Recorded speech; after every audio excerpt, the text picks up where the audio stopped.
പഞ്ചായത്ത് പ്രസിഡന്റായും അതേ പഞ്ചായത്തിൽ panchayat സെക്രട്ടറിയുമായി സേവനമനുഷ്ഠിച്ച Shri T K Santhosh വിരമിച്ചു. തൃക്കാക്കര നഗരസഭാ സെക്രട്ടറി ആയിരിക്കെയാണ് വിരമിച്ചത്. തൃക്കാക്കര നഗരസഭാംഗണത്തിൽ ഊഷ്മളമായ യാത്രയയപ്പാണ് ശ്രീ ടി കെ സന്തോഷിന് ലഭിച്ചത്. ഒരു നഗരസഭാ സെക്രട്ടറിയെ സംബന്ധിച്ചിടത്തോളം നഗരസഭാ ഭരണസമിതിയിൽ 2 അംഗങ്ങളാണ്, LDF UDF. തൃക്കാക്കരയിൽ അതാണ് എല്ലാ കാലത്തും ഉണ്ടായിട്ടുള്ളത്.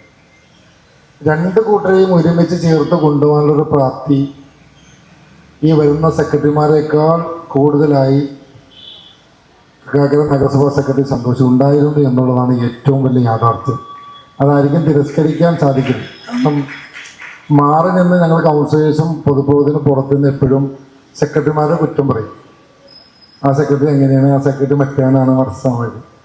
ഞാൻ ഈ 5 വന്ന കാലം മുതൽ നാളെ ഇന്ന് വരെയും സെക്രട്ടറിയെ കുറിച്ച് അങ്ങനെ ഒരു വാക്ക് എങ്ങും കേട്ടിട്ടില്ല. ഒരു കൗൺസിലർമാർ ഇന്ന് വരും പരാതിയായി കഴിഞ്ഞ 23 മുതൽ ഈ കാലഘട്ടം വരും. പിന്നെ നഗരസഭ ഒരാളോട് ഉപദ്രവത്തിനൊന്നുമില്ല. അവരവിടെ നിന്ന് അവരുടെ ഫയലുകൾ കൃത്യമായി മുന്നോട്ട് ചെയ്ത് പോകും. ഇതിനേക്കാൾ ഉപരിയായി തൃക്കാക്കര നഗരസഭയിൽ മൈനിക്കുള്ള കാലം മുതൽ ഇവിടുത്തെ സാരഥിയായി തൃക്കാക്കരയെ മുന്നോട്ട് നയിച്ച ഒരാളാണ് അശോകൻ ചേട്ടൻ. ഒരു കൂടപ്പുറപ്പിനെ പോലെ. ഇന്ന് രാവിലെ ഉണ്ണി കണ്ടപ്പോൾ എന്നോട് പറഞ്ഞു, അശോകൻ ചേട്ടൻ്റെ ചെവിയിൽ കേൾക്കുന്നൊരു കാര്യം മാറുന്ന ആളറിയില്ല. അശോകൻ്റെ ഏറ്റവും വലിയ പ്രത്യേകത മൈനിക്കാത്ത ഡ്രൈവറായിരുന്നു, MESN ഡ്രൈവറായിരുന്നു. പി മുഹമ്മദ് അലി മുതൽ പി രാധാമണി ചേച്ചി ഉൾപ്പെടെ മുഴുവൻ ചെയർമാൻ ജാതാക്കപ്പൻ ഉൾപ്പെടെയുള്ള നഗരസഭ ചെയർമാന്മാരുടെ ലിസ്റ്റിൽ അദ്ദേഹം എല്ലാ കാലത്തും സാരഥിയായി പോയിട്ടുണ്ട്. നാളിതുവരെയും പഴയ ഓലച്ചട്ടായിരുന്ന പഞ്ചായത്ത് കാണുന്ന കാലഘട്ടം മുതൽ അശോകൻ ചേട്ടൻ ഇതൊരു കാര്യം പറഞ്ഞാൽ പുറത്തൊരു ശരിയാക്കിയില്ല. ഒരുപാട് ചെയർമാന്മാരുടെ ലീലാവിലാസങ്ങൾ കണ്ട ഒരു ഡ്രൈവറാണ് അശോകൻ ചേട്ടൻ. നഗരസഭയിൽ മാറി മാറി വന്നിട്ടുള്ള ഓരോ സർക്കാർ ഉദ്യോഗസ്ഥരും അവരുടെ ഔദ്യോഗിക ജീവിതത്തിൽ, അവരുടെ കർമ്മപഥങ്ങളിൽ അവരുടെ ജോലി പൂർത്തിയാക്കി പോകാറുണ്ട്. പക്ഷേ നഗരസഭയുടെ ചരിത്രത്തിൽ ആദ്യമായിട്ടായിരിക്കും ഇത്തരത്തിൽ ഒരു സദസ്സ് സംഘടിപ്പിച്ച് പ്രിയപ്പെട്ട നമ്മുടെ സന്തോഷ് സാറിനും അശോകൻ ചേട്ടനും ഒക്കെ ഒരു യാത്രയയപ്പ് നൽകുന്നത്. അത് എന്തുകൊണ്ടാണെന്ന് ചോദിച്ചാൽ അത്രത്തോളം ഇവർ നമ്മളിൽ ഓരോരുത്തരിലും ഹൃദയം കൊണ്ട് ചേർന്നിരിക്കുന്നു എന്നതാണ്. പ്രിയപ്പെട്ട സന്തോഷ് സാറിന്റെ പ്രത്യേകത 48 ഡിവിഷനിലും, ഇപ്പോൾ 48, നേരത്തെ 45, ഈ 48 ഡിവിഷനുകളിലുമുള്ള കൗൺസിലർമാർക്ക് അവരുടെ വാർഡുകളിൽ വേണ്ട വികസന പദ്ധതികൾക്ക് ആവശ്യമായിട്ടുള്ള കാര്യങ്ങൾ കൃത്യമായി നിർവഹിച്ചു കൊടുക്കുക, ചട്ടം വിട്ട് ഒന്നും ചെയ്യാതിരിക്കുക. അപ്പോൾ അത്തരത്തിൽ നോക്കുമ്പോൾ ഭരണപക്ഷത്തുള്ളവരായാലും പ്രതിപക്ഷത്തുള്ളവരായാലും എല്ലാവർക്കും വളരെ പ്രിയപ്പെട്ട ഒരു ഉദ്യോഗസ്ഥനായിട്ടാണ് എനിക്ക് സന്തോഷ് സാറിനെ കാണാൻ സാധിച്ചിട്ടുള്ളത്. ജീവനൊഴുകുമ്പോൾ ഒരു തുള്ളിയൊഴിയാതെ നീ തന്നെ നിറയുന്ന പുഴയെങ്ങുവേറെ കടലിന്റെ ഇതളായി നിന്നെ പടർത്തി നീ വിരിയിച്ചൊരാകാശമിങ്ങുവേറെ.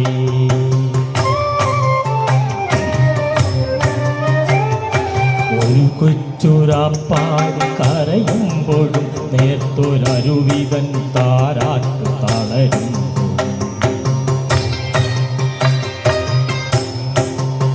ഒരു കൊച്ചുരാപ്പാടി കരയുമ്പോഴും നേർത്തൊരരുവിതൻ താരാട്ട് തളരുന്നു. കനലിലൊരു കല്ലു കനി മധുരമാകുമ്പോഴും കാലമിടറുമ്പോഴും നിന്റെ ഹൃദയത്തിൽ ഞാൻ എൻ്റെ ഹൃദയം കൊരുത്തിരിക്കുന്നു. നിന്നിൽ അഭയം തിരഞ്ഞു പോകുന്നു.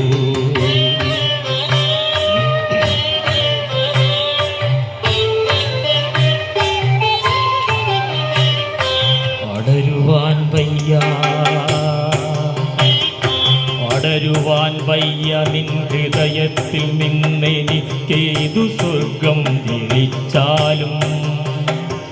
അടരുവാൻ വയ്യ നിൻ ഹൃദയത്തിൽ നിന്നെനിക്കേതു സ്വർഗം വിളിച്ചാലും. ഉരുകി നിന്നാത്മാവിലാഴങ്ങളിൽ വീണു പൊലിയുമ്പോഴാണെൻ്റെ സ്വർഗം. ഉരുകി നിന്നാത്മാവിലാഴങ്ങളിൽ വീണു പൊലിയുമ്പോഴാണെൻ്റെ സ്വർഗം. നിന്നിലലിയുന്നതേ നിത്യസത്യം. ഇവിടെ വന്നപ്പോൾ ചെറിയ വണ്ടി ഓടിക്കാൻ പറ്റി. ചെറിയ വണ്ടി ഓടിക്കുന്നതിന് മുമ്പ് വലിയ വണ്ടി ഓടിച്ചപ്പോൾ കാശിനൊരു മുട്ടുണ്ടായിരുന്നില്ല. ഇവിടെ വന്ന പിന്നെയാണ് കാശിൻ്റെ വില അറിഞ്ഞത്. എന്തായാലും ഇവിടെ വന്നപ്പോൾ ചെറിയൊരു കെട്ടിടമായിരുന്നു ഈ പഞ്ചായത്ത് ഓഫീസ്. അത് ഓരോരോ സാറന്മാർ വന്ന് വലിയ വലിയ കെട്ടിടങ്ങളൊക്കെ ആക്കിയതിൽ എൻ്റെ കുടുംബം പോലെ തന്നെ വലുതായതിൽ എനിക്ക് സന്തോഷമുണ്ട്. പക്ഷെ എൻ്റെ എല്ലാവർക്കും നന്ദി രേഖപ്പെടുത്തിക്കൊള്ളുന്നു. ഞാൻ വളരെ അവിചാരിതമായിട്ടാണ് നഗരസഭയിൽ സെക്രട്ടറി ആയിട്ട് വരുന്നത്. 2023 ഞാൻ പോലും അറിയാതെയാണ് എന്നെ ഇവിടെ സെക്രട്ടറി ആയിട്ട് നിയമിച്ചത്. അപ്പോൾ ഞാനിവിടെ വന്നപ്പോൾ തൃക്കാക്കര നഗരസഭ എന്ന് കേൾക്കുമ്പോൾ തന്നെ ഇത് കേട്ടൊരാൾ പല സുഹൃത്തുക്കളെ എന്നെ വിളിച്ചെന്നെ ചോദിച്ചു, നീ എങ്ങനെ അവിടെ തൃക്കാക്കരയ്ക്ക് പോകുന്നു? തൃക്കാക്കര എന്ന് പറഞ്ഞാൽ കേരളത്തെ സംബന്ധിച്ച് കേരളത്തിലെ ഏറ്റവും നൊട്ടോറിയസ് ആയിട്ടുള്ള ഒരു നഗരസഭയാണ്. അവിടെ പോയാൽ നിനക്ക് രക്ഷപ്പെടാൻ പറ്റില്ല. ഉള്ള കാര്യത്തെ അവിടെ സ്ഥലമാറ്റം വാങ്ങി പോകണമെന്നാണ് എല്ലാവരും നിർദ്ദേശിച്ചത്. അപ്പോൾ ഞാനും ആദ്യം പേടിച്ചു പോയി. അങ്ങനെ ഞാൻ മിനിസ്റ്ററുടെയൊക്കെ കാല് പിടിച്ച് സത്യം ഷാജിക്ക പറഞ്ഞ പോലെ ഒരു ഉത്തരവ് സംഘടിപ്പിച്ച് നെടുമ്പാശ്ശേരിക്ക് ട്രാൻസ്ഫർ വാങ്ങി പോയതാണ്. പക്ഷെ നിർഭാഗ്യവശാൽ ഈ ശാലിനിയുടെയൊക്കെ പ്രാർത്ഥന കൊണ്ട് ആ ഉത്തരവ് നടപ്പിലാക്കാൻ കഴിഞ്ഞില്ല. അത് കോടതി സ്റ്റേ ചെയ്തു.